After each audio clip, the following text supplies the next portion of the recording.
Muy buenas a todos compañeros inversionistas. El día de hoy vamos a platicar acerca de la polémica predicción que ha realizado Michael Burry. También vamos a platicar un poco acerca de cómo han estado los indicadores económicos, qué podemos esperar en los próximos meses y cómo ha reaccionado el mercado ante toda esta información. Antes de comenzar, te recuerdo como siempre, si les gusta este contenido y quieren ver más contenido de finanzas, pueden suscribirse al canal o si ya están suscritos, apoyar con un like. Comencemos.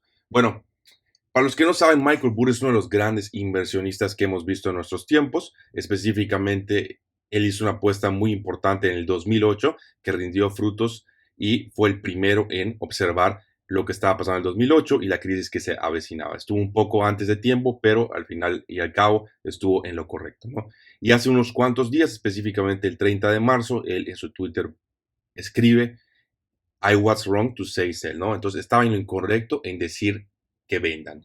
¿Por qué viene esto? Porque hace un año, aproximadamente el 2022 principios, él saca un escrito donde dice que la burbuja de todas las cosas, bla, bla, bla, y que las cosas iban a caer, y había caído un tanto, y iban a seguir cayendo, ¿no? Entonces se está arrepintiendo acerca de lo que dice. Hay que recordar que Michael Burry es lo que es un inversionista que podríamos llamar hasta cierto punto un permaber, ¿no? ¿Y a qué me refiero con esto? Que tradicionalmente, no todos los años, pero la mayoría de los tiempos está con un comportamiento bajista, ¿no? O sea, espera que el mercado vaya a sufrir por X, Y o Z razón. No siempre ve las problemáticas que existen en el mercado. Entonces, el hecho de que una persona como Michael Burry decida cambiar de opinión al lado alcista es algo bastante nuevo, ¿no? Y que hace tiempo no veíamos. Ahora, después de esto, él vuelve a tuitear y muestra una gráfica, ¿no? Y básicamente lo que nos dice es si nos vamos hasta 1920, nunca ha habido una época o una generación que haga el BTFD, que te voy a explicar qué es. Felicidades, ¿no? El BTFD, por sus siglas en inglés, es Buy the Fucking Dip, ¿no? Que sería traducido como que compra el maldito, la maldita baja o algo así, ¿no?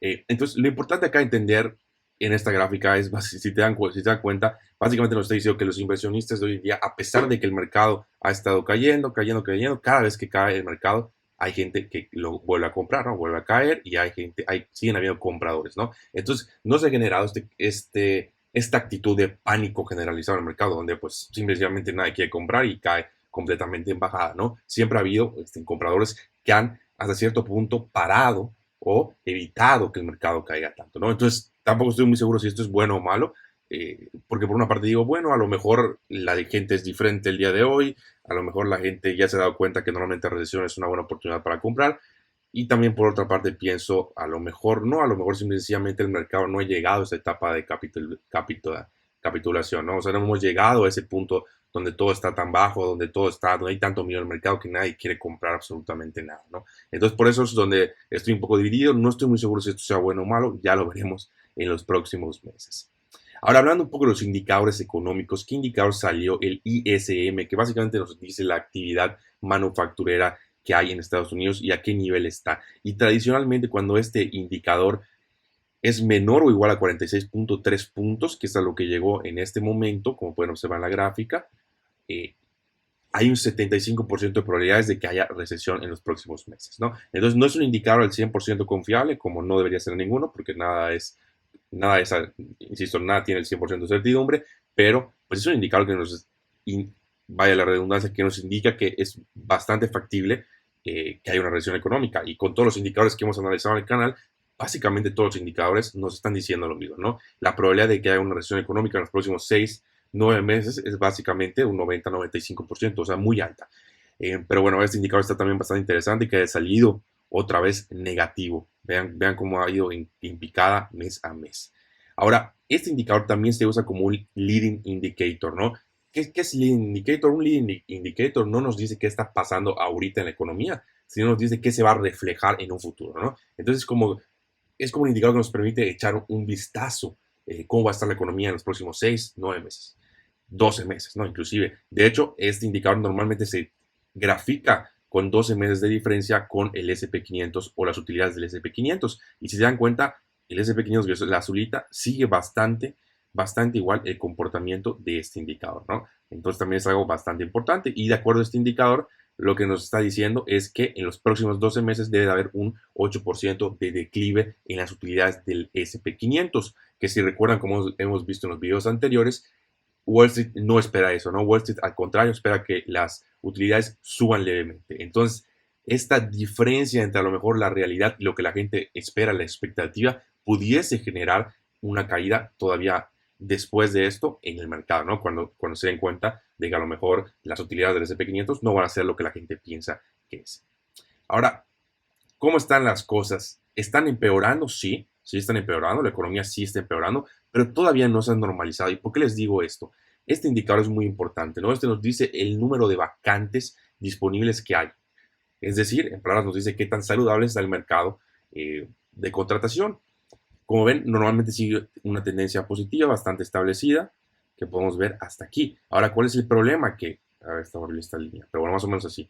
¿Cuál es el problema que tenemos acá? Que si se dan cuenta, a raíz de la pandemia, gracias a todo el dinero que se dio en los cheques de estímulo, en los créditos a negocios, etcétera, hizo que la cantidad de vacantes suba de manera importante, ¿no? De manera muy importante. Entonces, podemos ver cómo hizo una subida súper fuerte, encima de tendencia, y ahorita hemos estado bajando lentamente. El último dato fue por aquí, o sea que bajó todavía más.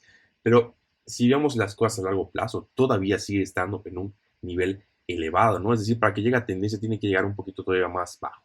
Entonces, ¿qué significa esto? Que las cosas sí están empeorando, pero hubo un boom económico tan importante a raíz de todo el dinero que se imprimió y que se repartió, que la realidad es que nos falta mucho todavía para bajar, para llegar siquiera a tendencia, insisto, ¿no? Ni siquiera para llegar a estar debajo de tendencia. Entonces, algo súper importante que hay que considerar al momento de entender qué es lo que está pasando en nuestra economía. Ahora, la pregunta es, ¿vamos a tener un momento de calma? ¿Y por qué digo esto? Si recuerdan, hemos platicado muchas veces acerca de lo que pasó o lo que ha estado pasando con la crisis bancaria. Y yo les decía, ok, ahorita las cosas parecen haberse calmado, pero esto no significa que en unos 6 meses las cosas no pudiesen empeorar. Entonces, aquí esta gráfica es súper interesante porque nos demuestra que la cantidad de dinero que ha salido de los bancos, de las cuentas bancarias, ha sido exorbitante, ¿no? De hecho, ha sido mucho comparado con todos los años desde 1973, ¿no? Vean cómo ha estado, si está para arriba es dinero que aumentó las cuentas bancarias, para abajo obviamente dinero que disminuyó. Ahora, volvemos a lo mismo, vamos a poner las cosas en contexto. Fíjense también que a raíz de la pandemia, insisto, con todo el dinero que se regaló, bla, bla, bla, bla, vean la cantidad de spike que hubo en los ingresos de las cuentas bancarias. Entonces, ¿a qué quiero llegar con esto? Que las cosas todavía se están normalizando, ¿no? Entonces, la economía puede llegar a caer un poco y todavía vamos a seguir estando en un buen momento, ¿no? Tendría que caer todavía más para que podamos decir, ok, a lo mejor ya se destruyó bastante valor, pero la realidad es que si compramos esto con esto, pues básicamente es el mismo dinero que estuvo que entró en la pandemia que está saliendo, ¿no? Y todavía queda más por aquí. Entonces, no es algo que me preocupe a grandes rasgos todavía, pero sí sencillamente es una normalización de todo lo que sucedió, de ese momento tan bizarro que vivimos en la pandemia, insisto, de la cantidad de estúpida dinero que se imprimió en Estados Unidos. Si ven acá, son 389 billones de dólares lo que salió. Ahora, ¿dónde se está yendo este dinero? Pues este dinero no creo que lo estén guardando en una caja de seguridad. No, el dinero se está yendo a los Money Market Funds, ¿no? ¿Y qué es esto? En palabras muy sencillas, son los ETFs que tienen donde invierten en bonos de tesoro de diferentes terminaciones del gobierno americano. Y como ya están dando, pues a lo mejor mejores rendimientos, un 3, 4, 5%, cuando hace unos 2 años estaban dando básicamente un 0%, pues se han vuelto mucho más atractivos para el público inversionista, ¿no? Específicamente vemos cómo es una subida prácticamente parabólica la que ha habido, ¿no? Han subido mes con mes, día con día, o casi, han estado subiendo el dinero que está en los market funds, ¿no? Entonces, money market funds. Entonces, también esto es algo muy interesante, el dinero está yendo acá. Por eso les digo que la Fed no puede seguir subiendo tanto las tasas de interés, porque si no, todo el dinero de los bancos va a salir y se va a ir acá, y esto va a generar una crisis bancaria todavía más importante. Ahora, ¿cómo están los pronósticos? Para los que no saben, esta herramienta se llama GDP Now, que es una herramienta que tiene el Banco de Atlanta Federal para estimar, de acuerdo a ciertos indicadores, cuál va a ser el crecimiento económico del GDP en el primer trimestre, ¿no? Como podemos ver, la tendencia había sido sumamente alcista y se esperaba un crecimiento básicamente de un 3% hasta hace unos días. Pero vean qué tan rápido pueden cambiar sus pronósticos, que ahora estamos totalmente en picada y ya están asumiendo algo todavía bastante más tranquilo o más sereno, un crecimiento de 1.7%. ¿Por qué quiero llegar a esto? Porque así como estos pronósticos bajan, puede ser que la realidad salga el GDP el primer trimestre que todavía no ha salido y sea de un 1%, luego nos vayamos al siguiente trimestre y ya tengamos a lo mejor una caída de un menos 1% o de lo que fuese, ¿no? La actividad económica cambia muy rápido, ¿no? O sea, trimestre a trimestre cambia muy rápido. Puede ser que ahorita las cosas parezcan bien y el siguiente trimestre se caiga todo por la excusada. Entonces, mucho cuidado con esos números. Ahora, a pesar de todo esto que ya platicamos, ¿cómo está reaccionando el mercado? ¿No? El Nasdaq 100, que es el índice de las 100 empresas más importantes en tecnología, entre comillas, porque también hay empresas que no son 100% tecnológicas, pero bueno, es un índice muy importante. Y si recuerdan, yo hace unos meses que está haciendo el video le dije, yo creo que este año va a ser un año muy bueno. Y efectivamente ha sido un año con retornos por encima del 20% de este índice, que pues no es nada común, o sea, no es algo que suceda todos los días. Obviamente, todavía no termina el año, puede ser que caiga en un futuro, etcétera.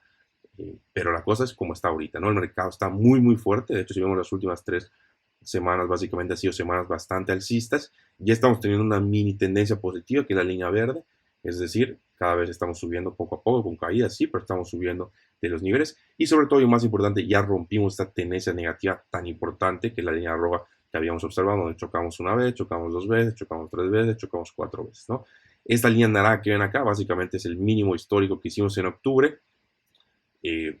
Casi llegamos a ese mínimo por ahí de diciembre, si no me equivoco, noviembre, diciembre, y finalmente nos hemos ido para arriba este primer trimestre, ¿no? Entonces hemos tenido o ha habido un rendimiento muy bueno en el mercado. No significa que vaya a seguir así, digo, esto puede volver a bajar y seguir subiendo, o también puede volver a bajar y estabilizarse, o puede que suceda algo global súper importante y baje y rompa todo esto y tengamos un mínimo histórico. Ahora, en base a la información que hemos visto, lo más probable es que la tendencia alcista o esta mini tendencia alcista siga en los próximos meses, de acuerdo a lo que hemos visto. ¿Y por qué pasa esto también? Les quiero recordar, como les he mostrado, insisto, en videos anteriores, el mercado se precipita a la actividad económica, ¿no? Tradicionalmente, el mercado ve 6 a 12 meses al futuro de lo que está pasando, ¿no? Entonces, a lo mejor estos mínimos históricos de octubre van a ser la actividad económica que vamos a ver en octubre de este año, ¿no? Que va a ser mala. Es a lo que quiero llegar. Entonces también hago mucho cuidado con eso, porque que hay una recesión económica no significa necesariamente que los índices tengan que hacer un nuevo mínimo histórico. Algo también para considerar. Ahora, ¿será que este es el arco iris después de la tormenta? El premio, si lo quieres ver, después de la tormenta. Esta otra vez es muy interesante y nos marca la historia de los mercados de osos. Nos damos cuenta que cada vez que hay un mercado bajista muy importante, los siguientes 2 años hay un rendimiento brutal, ¿no? Y es algo completamente lógico. Mientras más caiga el mercado, más se va a poder recuperar posteriormente. Entonces, ¿a qué quiero llegar con esto? Que en base a, si ya acabamos el mercado bajista que hemos estado teniendo, es muy probable que los retornos en los próximos 2 años sean bastante buenos, ¿no? Entre un 50, 20, 60%, o sea, realmente rendimientos muy, muy importantes. Ahora, basados en todo lo que hemos visto, ¿será que lo peor ya sucedió? Lo más probable, insisto, es que sí, ¿no? Porque acá tenemos una tabla donde vemos cuándo ha sido el último hike que hizo la Fed. La Fed todavía no ha llegado a su último hike porque no ha pausado los hikes o las subidas de tasas, pero lo más probable es que esta de mayo sea la última, si es que hay en mayo. Probablemente sí, una más de 25 puntos porcentuales, pero hasta ahí llega la cosa. Y si nos damos cuenta, en periodos donde hay desinflación, no deflación, desinflación, ¿qué significa eso? Que la inflación va a la baja. Deflación es cuando la inflación ahora sí es negativa. Entonces esa es la diferencia. Pero bueno, en periodos cuando hay desinflación, nos damos cuenta que el retorno en los próximos 3 a 6 meses después de que es el último high de la Fed suele ser bastante positivo, ¿no? Acá tenemos un ejemplo, 10%, 21%, 12%, 22%. Acá a lo mejor una excepción, 2%, menos 3%, pero sigue siendo bastante buena, ¿no? Un menos 3% tampoco es que digas, wow, qué malo. 4%, 11%, 11%, 13.5%, ¿no? Entonces, en promedio tienes un retorno en los próximos 3 meses del 8% y en los próximos 6 meses del 13%. Entonces, ¿a qué quiero llegar con esto? Si realmente el Banco Central va a dejar de subir las tasas en mayo, como todos esperamos, mayo-junio, es decir, este semestre, lo más probable es que el rendimiento en los próximos 3 a 6 meses sea altamente positivo, sobre todo considerando que seguimos en una etapa o en un periodo de desinflación.